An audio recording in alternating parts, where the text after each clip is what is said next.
Job Commander Data Capture. The purpose of the data capture screen is to capture your working time and the work centre or machine time against each job. There is no formal login required by each person.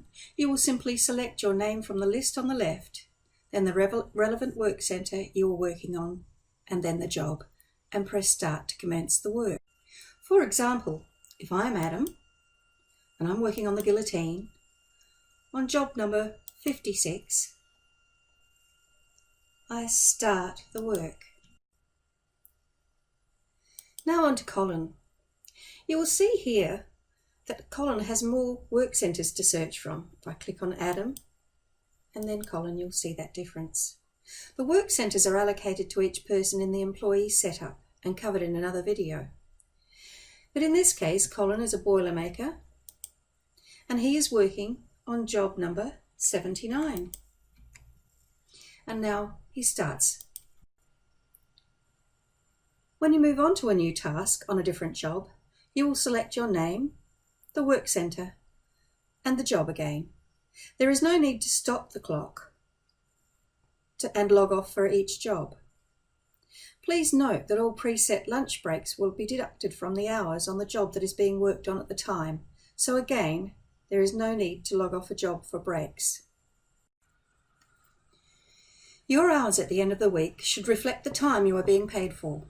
Therefore, there will be times where you're allocated work that is not to a chargeable job. I'll demonstrate how to log your time where you're allocated work on maintenance, cleaning or other non-chargeable work. Tomo, clicking on Tomo here, is allocated to cleaning today. So he clicks on his name. There's no need for a work centre, but above the column chargeable job, if you click on the right hand button, we can toggle to non-chargeable work. And if I click on cleaning, Tomo can start.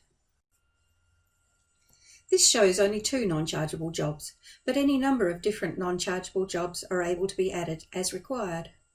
The arrow now is clicked again and to toggle back to the list of jobs in the workshop. At the end of the day, each person will click on their name and stop. Now Colin, stop, and Tomo, stop. Reports to supervisors show where each person has spent their time to ensure all hours are covered, so it's important to account for all of your working day. Here we have some notes for supervisors. It is possible to log onto multiple jobs at one time. This is a setting that can be changed easily for you, and there are many settings that will configure the system to suit you, so please call Job Commander support to discuss these.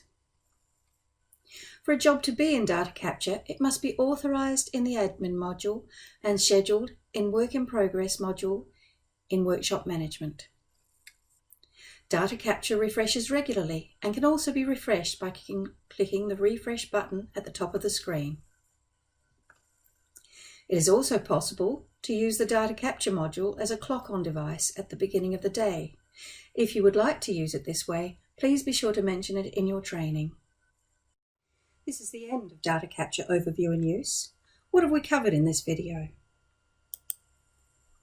How to log employee and work centre time against chargeable jobs. How to log employee time to non-chargeable work. And how to log off at the end of the day. Thank you.